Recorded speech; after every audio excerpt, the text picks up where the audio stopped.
Okay, so that's been said about the Trello board and the Airtable status toggling. So we will be okay for the Airtable status toggling. This is the reason why it is necessary for them to change the status from new to uh, in progress or approved. So or acquired rather. So because of this node we set up, we will get there soon. We'll get there shortly. So this step we've clarified it. Moving into the CRM recording, which is our Airtable. So after we've gotten the lead, we've deduplicated it. Then we want to register it into our CRM database where we record our leads and give the access to our team for them to create sales messages and marketing messages for them. So this is our CRM, which is our Airtable. We already know how to set up that. You create a token.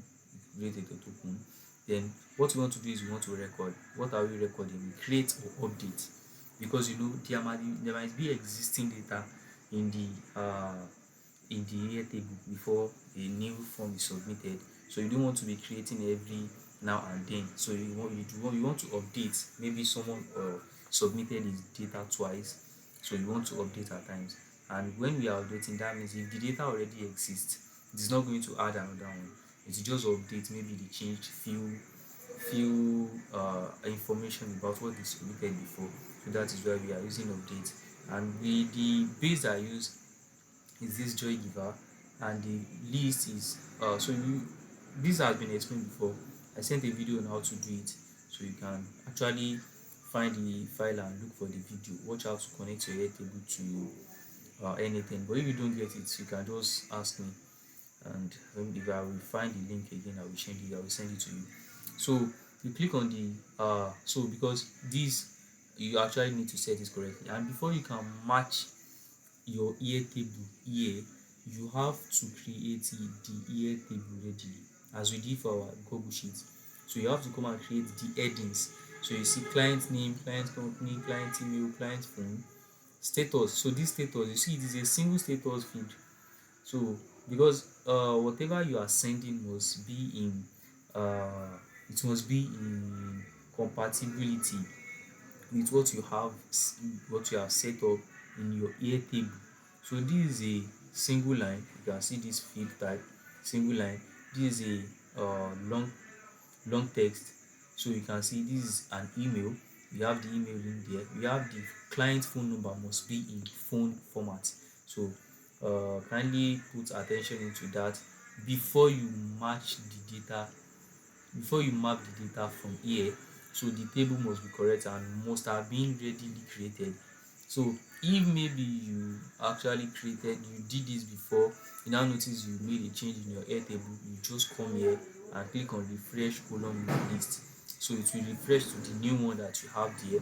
And then so you want to map, you want to update, and which in relation to what we explained during the Google Sheet. So what we are mapping here, what we want to use for our updating is the email, because that is the unique data that was submitted. So we are using the email, and to do that, you just click here. You see the email, so you can see. Click on the email. If you have any other thing there before, you remove it. So let's say maybe you have ID. I think you usually have ID. You can just come here, you will remove it. You see, so we have email, because the email is what we need. And in the email, what are we having there? You come here and pick the email to be there. So that means the email which is here will be the one to check for. So once it check for the mail and found out it is there, it is not going to add the new it's not going to add new data for that person that submitted his stuff. It can only update if there is change in what is submitted. And the client name, you come here, pick the name. The client name, you can see I'm using first name and last name. So client name, you just come here, which is here. The client company, you come to the company here. Client phone, you pick it, which is phone, but you must ensure that this is a number. It must also be number in the Airtable table you set up. Again, the status, we have this is necessary. You must do single select. Create a single select for it. So you know how to create a single select. to edit. You can come and create a new field, but this is the type of field you are going to create. So you have single select, this is it.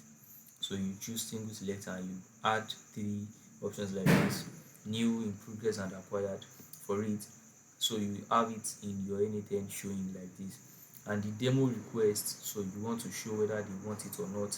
So, and this is a CRM record for your sales team to check about, so like if they want to, okay, maybe they want to send a marketing message to all the clients, they will just come here and work on it. So that is what Airtable is for, meant for. And once a sales manager is working on a new lead, it is necessary they change their status from new, like this, which is here, which is the default we make set for them, to in progress or acquired. So the reason why we set new for them is for them, whenever they come here, they will notice that, okay, this person, it is still in new, as nobody work on it. So if they come in and they see in progress, they will definitely know what somebody is working on this guy. So that is the explanation on that.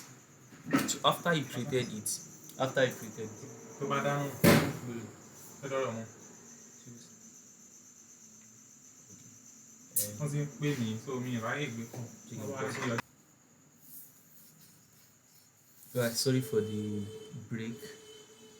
So once you record it here, so what you can see, you see we have success and we have error. So let me address that. So based on what they mentioned in the assignment, so that is why we are having the error and the success. So if you see the CRM entry, you see they say create or update contact in HubSpot. Ibrahim. So as you can see here, they say create or update contact in HubSpot CRM. So we are using Airtable instead of HubSpot. So we are using Airtable instead of HubSpot. They are both CRM platform, but I'm not using HubSpot because HubSpot is not sending me the response I need. That's why I switched to Airtable. So whenever you see Airtable in this assignment write up, I used where you see HubSpot, I use Airtable instead. So this guy, they now said if HubSpot, that means if Airtable API fails, like if it fails to upload up, like to record the data you are trying to record, retry twice before logging failure. Like retry sending the record one, then you send it again two. If it doesn't send, you will now record it, you log it as failure. You will not cancel the node. So that is what they are saying. Like if you try to send something through a node and it doesn't work, you normally see this X, something like cancel. So this one now will prevent it from stopping the work. So instead it will send it out by force, like it is an error. But those that pass, it will be sent out through the success node, the exit. So that's why we are seeing two exits. So this is for success and this is for error. So how are you now going to set up the retries? You can see the retry. They say you should retry twice before you log it as failure and you continue the node. Now you can see this one we don't normally set it, but you have to set it for that requirement. So you retry on fail. If it fail, you will retry again. If you say, okay, I'm not going, you still say, abeg go. I'm not going, you still force it two times. If it doesn't go, now you now say, okay, if you don't want to go, talk. I know you get strong head. You just put it as error. That's what you are saying. But you have to wait. This waiting interval is 3000 milliseconds. So that means it's just 3 seconds. The milli is like divided by 1000. So you have 3 seconds here. And after that, we'll be sending it to what? To continue using error output. Like the node should continue working, but it will just pass this error that refuse to go as what? As error. It will go as error. And once it is now as error, it will be a message will be sent to the Slack channel. Like, okay, there is a data I'm trying to register which is giving me error. I tried it twice, it is giving me error.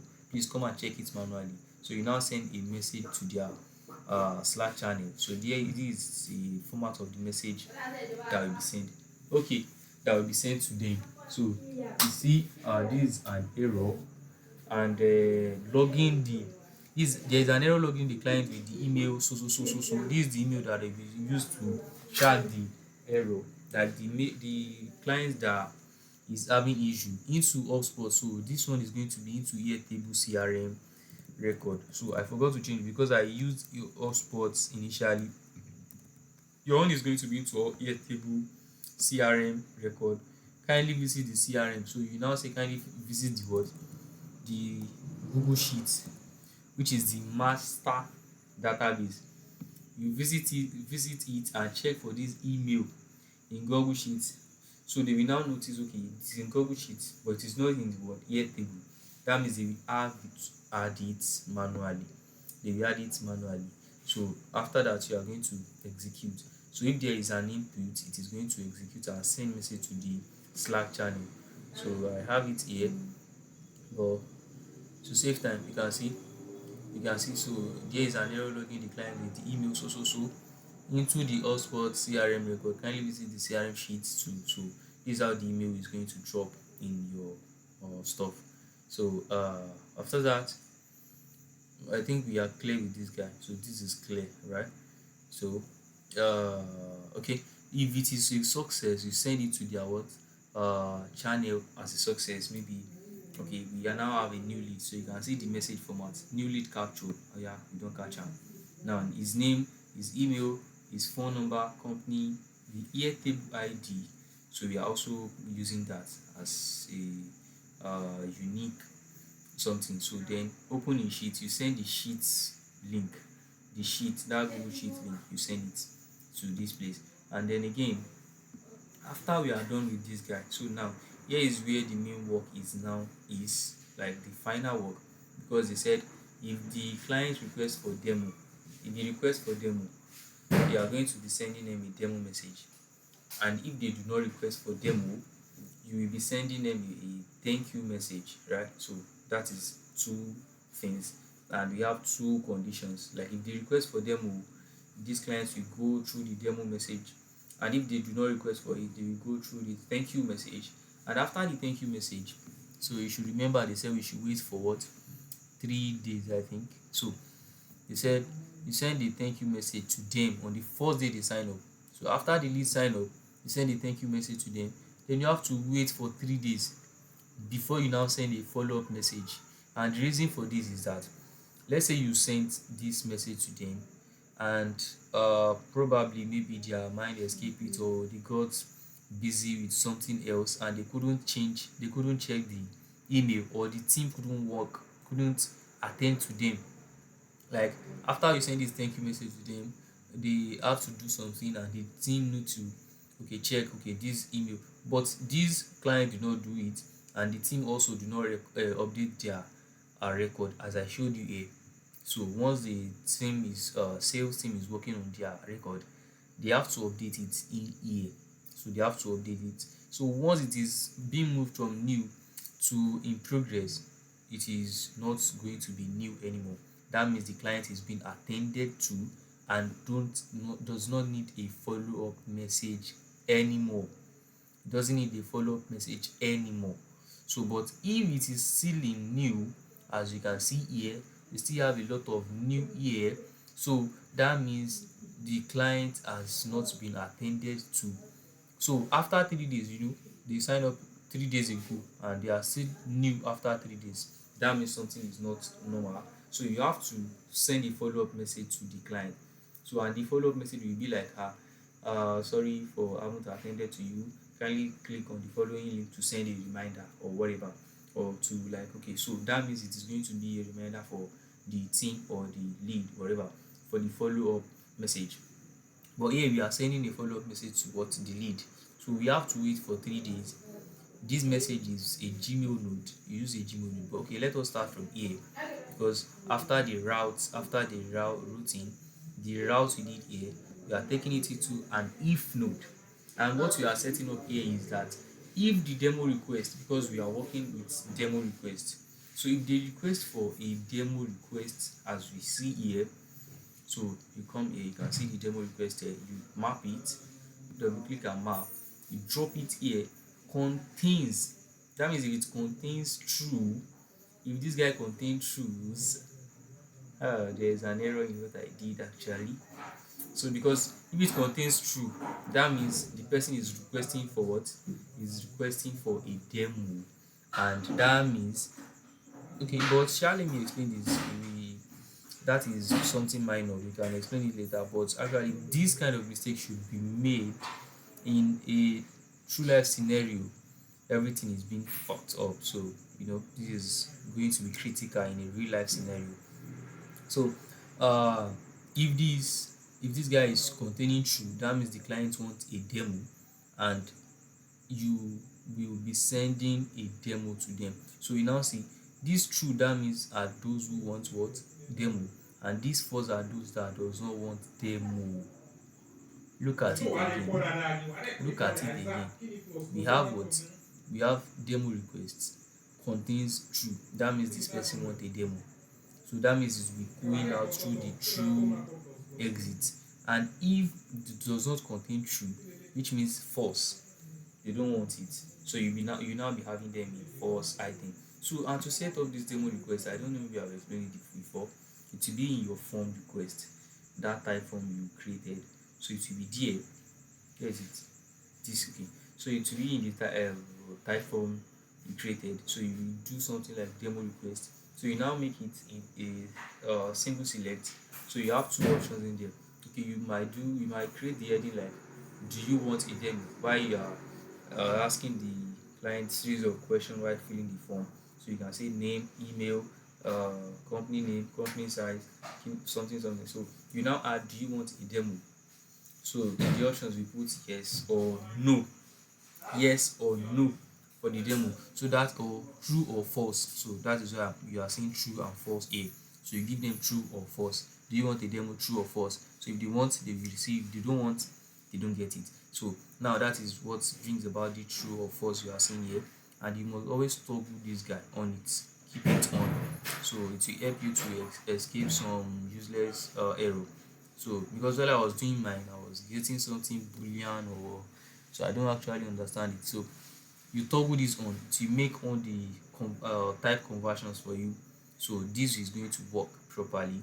And if you set it, if you run it, you see that you have few going out of the what's the true, and some going out of the false. So now those that come out here who actually want a demo request, so we sent a demo message for them in their mail.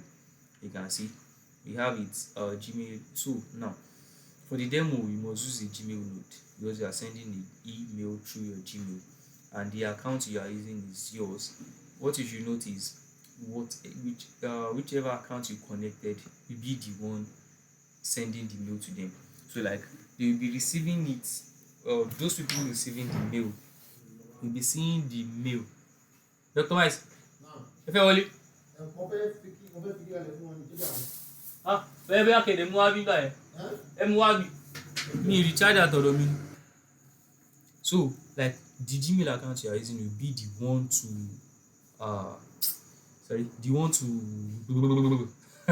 the one to be sending the mail to them. So like you are using your Gmail. So now if you are setting it up for somebody or a client or a company, you should get their mail and connect it. So if you want to connect it, you may come and do something like this. You can't be using this guy, because if you use this guy, it is the mail that is being logged in on this system or whatever. So you can't expect your client to give the email, to give you the access to their mail. No. So you just have to come and do something like this. So this might be created from their end. You can see everything, the private key, the what again, where is it? So private key and the name. So all this you need to know how to set it up. Just try and find it. Me too, I don't know it yet, but you know how to set it up. So what you want to do is you want to send a mail to what? To this email that is here. This email that is what? That is coming out through the demo request exit from what? The switch, the if node, right? So you want to send demo to them, and the email will be here. You carry their email and drop it here. So the subject will be what is going to be showing at the email before they open it. That is subject. Like when you get a mail, when you receive a mail, you see something before you open the email. You see like, okay, maybe okay, like Diversity, for example, like Divas Lab. When you receive a mail from them, you see Diversity Lab.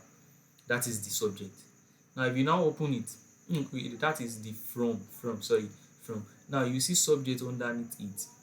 When you open it, it will be at the top. So that is the subject, which is the heading of the message. And when you see, so this will now be the body. And in the body, you can see what I did is, thank you for requesting a demo with us. I created a demo, which is like, they don't need to be creating demo every now and then. So I just do this in form of creating a calendly something for them, a calendly demo, which means anybody can watch it, but it is a 30-minute demo. So they create it automatically and send the link. Just put this time as something like, okay, this is when you can have access to the calendly, and during the time they will just go there and watch the demo by themselves. So that is what I did. But you can also decide to set up a calendar link for them. So that might be a little bit trickier. So then after that, you send the message and you ensure this is in HTML format for the HTML links to be working properly. So now you click on execute and the mail will be sent. You can see these mails are sent, but because the mails here are not valid, all these emails are not valid, you are now seeing 00 sent. So nothing is being sent out from here.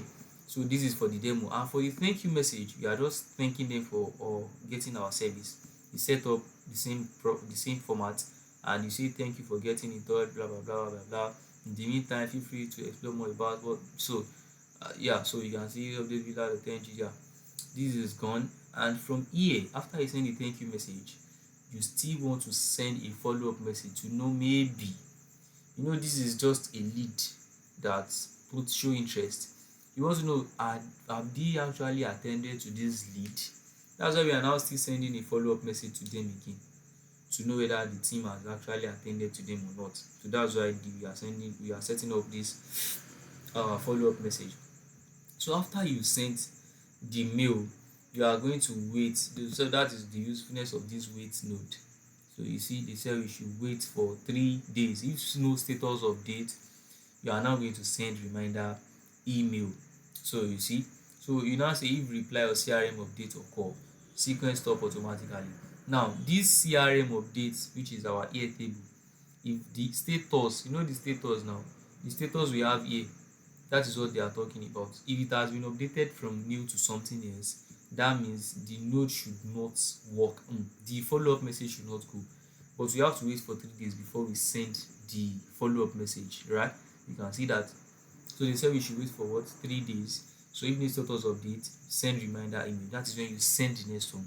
So the wait node is basically here for 3 days wait. So after time interval, so that is what we are setting. We are setting 3 days, but I use seconds because if you use this and you execute this node, that means you wait for 3 days.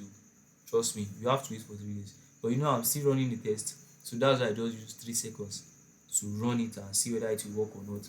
And it's actually waited for 3 seconds. So if I should put 3 days, it will wait for 3 days. So after then, it will now it is this search Airtable search node. We go into the Airtable you connected to it. This Airtable you connected to it. This guy, joy giver CRM 5. But what you want to set is, okay, you want to search for the client's email in the client email feed, which is here. So it will now check all the email in this format. This one, you put it here, is it there? Put this one, is it there? Is it there? Is it there? Now it will get their details. Everything that is in the Airtable will be gotten like this. So you now see the status are now at what? New. That means these guys have not been attended to. So, and that is what we are using for what? To resend our follow-up message. Now, we check for what? The only thing we need to check in this here table is what? The status. So which is here, this guy, and it is at new. So once it is at new, that means we are doing what? We are doing, sorry, so that means we need to like send a follow-up message to them. So this is the only thing that concern us with what? Oh god. So I don't even know what I accepted. So sha, this guy, now we've gotten the status. So now we now set this if node to like check if this status, where is the status? Status. Okay, this is it. So you just carry the status and put it here, put it here. So that means if the status is equal to new, that means when it is new, this the client has not been attended to, it should take it out as true. And if it is not new, you will take it out as what? As false. Then I ran the node, and you see we now have all these guys coming out of here, because what? They are still, the status is still new. So if we have anyone that is being changed to maybe in progress or whatever, so you see it will come out through here, and these guys will not be 15 anymore. We have 15 coming from here. All the 15 that got in here also got out, because they are all at new. No one has changed. So that's why we are now sending a follow-up message to them after that. So I believe this is enough to understand how it flows, how it works, and this should prepare you for what you are setting up. Thank you.